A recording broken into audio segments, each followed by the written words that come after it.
You've been investing for 5 years. And your account still looks basically the same. Meanwhile, some guy on the internet says he's letting compounding work and retired at 40. So either he's lying, or there's a number nobody told you about. A number where compounding actually starts to feel real. And it's not $1 million. Here's the thing about compounding nobody says out loud. For years, it does almost nothing. You put money in.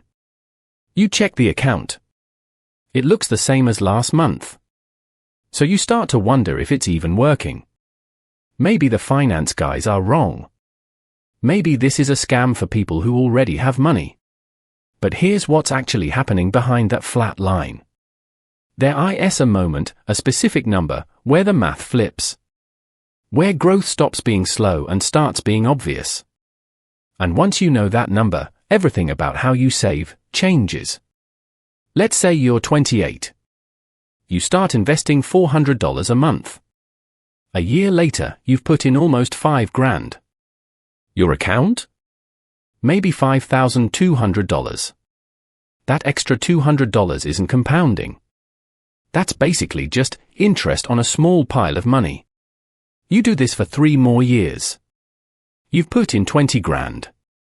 Your account is worth $22,000. For years of discipline. For years of skipping takeout, saying no to that trip, watching your friends post vacation photos while you sat home being smart with money. And the reward for all that? $2,000. That's it. That's the payoff so far. And this is the part where most people quit. This isn't working, you think. I could have just kept the cash. But here's where it gets worse before it gets better. The reason those early years feel pointless isn't bad luck. It's math. In the beginning, your money is small. So 7% growth on a small number is a small number. 7% of $5,000 is $350. You barely notice it. But here's the part nobody explains in school or in those get-rich YouTube shorts. Compounding isn't linear.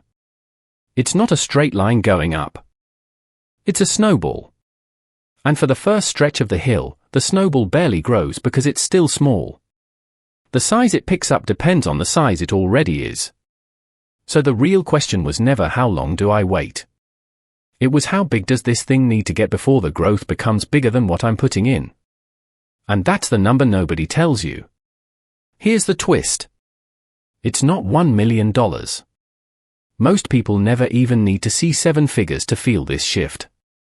The tipping point is usually somewhere between $75,000 and $100,000 invested. That's the number where the math quietly flips. Here's why. At $100,000, a 7% average return is $7,000 in a single year. That's more than most people can contribute out of pocket in 12 months. Think about that. At this point, your money is earning more than you are adding. The snowball is now bigger than the hand pushing it. This is the moment people mean when they say it just takes off. Not because the percentage changed. It's still 7%. But because the base got big enough for that percentage to actually mean something. But here's where it gets worse before we get to the good part. Most people never reach that number. Not because they're bad with money. Because they quit during the boring years. They see 3 years of nothing happening and assume the whole thing is broken. So they pull the money out. Or they stop contributing. Or they chase some other investment that moves faster. And ironically, that's the exact behavior that keeps people from ever hitting the real number. Because every time you stop, or pull money out, or panic sell, you shrink the snowball back down. And you have to rebuild the boring years all over again.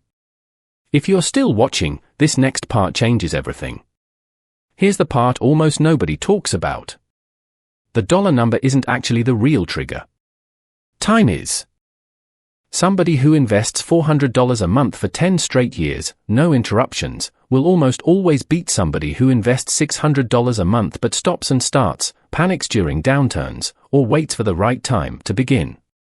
Because compounding doesn't reward how much money you throw at it in one moment. It rewards how long you leave it alone. That's the real twist here. You've been told this whole time it was about how much you invest. But the real problem was never the amount.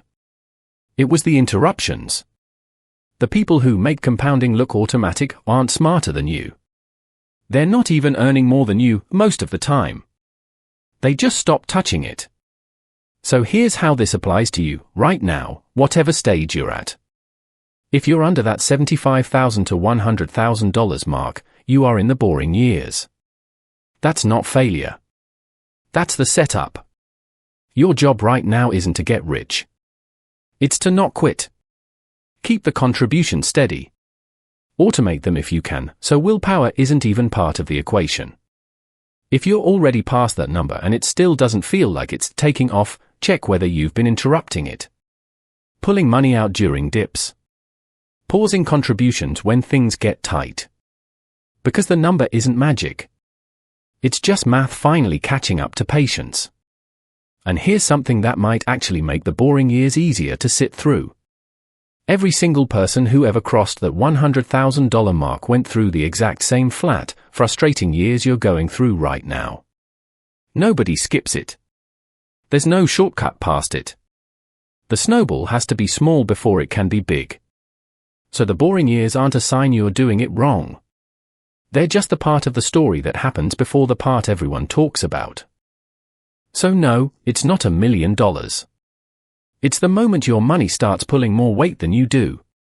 And the only way to get there is to stop quitting during the boring part. Your future self isn't waiting on a lucky break. He's just waiting for you to leave the snowball alone. That's it. That's the whole secret. Not a smarter strategy. Not a magic account. Just time and the discipline to stop getting in its way.